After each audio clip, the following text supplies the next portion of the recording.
നമ്മളിന്ന് സേമിയ ഉപ്പുമാവാണ് ഉണ്ടാക്കാൻ പോകുന്നത്. അതിനായിട്ട് നമ്മൾ 2 കപ്പ് സേമിയ എടുത്തിട്ടുണ്ട്. ഇതിപ്പോൾ വറുത്ത സേമിയയാണ്.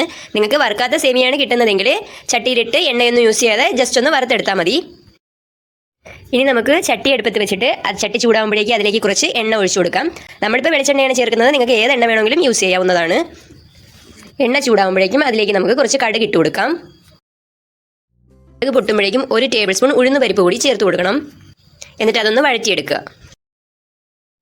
ഈ ഒരു സമയം ഇതിലേക്ക് കുറച്ച് വറ്റൽമുളകും കൂടെ തന്നെ കുറച്ച് കറിവേപ്പിലയും കൂടി ചേർത്ത് കൊടുത്ത് വഴറ്റിയെടുക്കുക.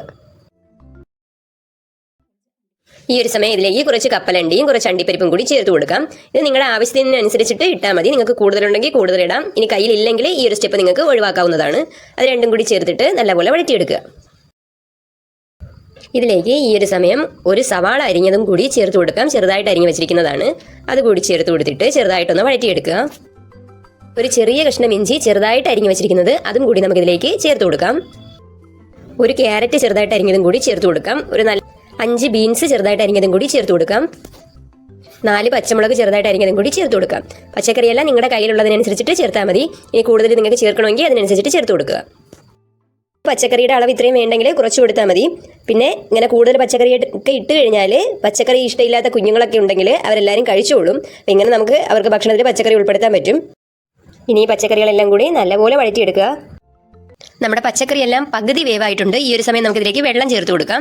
അപ്പോൾ നമ്മൾ ഈ ഒരു കപ്പിന് 2 കപ്പ് സേമിയാണ് എടുത്തിട്ടുള്ളത്. അപ്പോൾ 1 കപ്പ് സേമിയയ്ക്ക് 1.25 കപ്പ് വെള്ളം എന്നുള്ള അളവിൽ 2 കപ്പ് സേമിയയ്ക്ക് നമുക്കിപ്പോൾ 2.5 കപ്പ് വെള്ളം ചേർത്ത് കൊടുക്കാം. ഈ ഒരു സമയം നമുക്കിതിലേക്ക് ഇതിനാവശ്യമായിട്ടുള്ള അത്രയും ഉപ്പ് ചേർത്ത് കൊടുക്കാം. ചേർത്ത് കൊടുക്കുക. ഉപ്പിൻ്റെ പാകം നോക്കുന്നത് എങ്ങനെയാണെന്ന് വെച്ച് കഴിഞ്ഞാൽ നമ്മുടെ ഈ വെള്ളം എടുത്ത് രുചിച്ച് നോക്കുമ്പം ഒരു ഇച്ചിരി ഉപ്പ് കൂടുതലായിരിക്കണം. ആ ഒരു രീതിക്ക് വേണം ഉപ്പിൻ്റെ അളവ് നിൽക്കാനായിട്ട്. ഇങ്ങനെ കിടന്ന് തിളച്ചോട്ടെ. നമ്മുടെ പച്ചക്കറി എല്ലാം നല്ലപോലെ വെന്ത് വന്നിട്ടുണ്ട്. നമുക്കിതിലേക്ക് നമ്മുടെ സേമിയ തട്ടി കൊടുക്കാം. സേമിയയും കൂടി തട്ടി കൊടുത്തിട്ട് നല്ലപോലെ മിക്സ് ചെയ്തെടുക്കുക.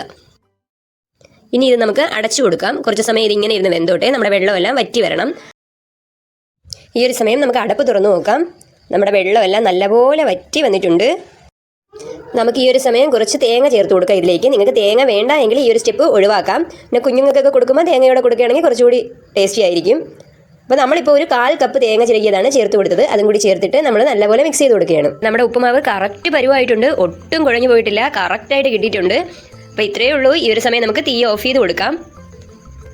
ഇനി ഇത് കുറച്ച് സമയം ഇങ്ങനെ തന്നെ ഇരുന്നോട്ടെ. നമുക്ക് അടച്ച് വെച്ചേക്കാം. അടച്ച് വെച്ച് ഇങ്ങനെ തന്നെ ഇരുന്നോട്ടെ. തീ ഓഫ് ചെയ്ത് കൊടുത്തിരിക്കുകയാണ്. അപ്പോൾ നമ്മൾ അടച്ചു വെച്ചിട്ട് ഇപ്പോൾ കുറച്ച് സമയമായി. ഇനി നമ്മൾ അടുപ്പ് തുറന്നിട്ട് നല്ലപോലെ ഇളക്കി കൊടുക്കുക. ഇത്രയേ ഉള്ളൂ. നമ്മുടെ സേമിയ ഉപ്പുമാവ് റെഡി.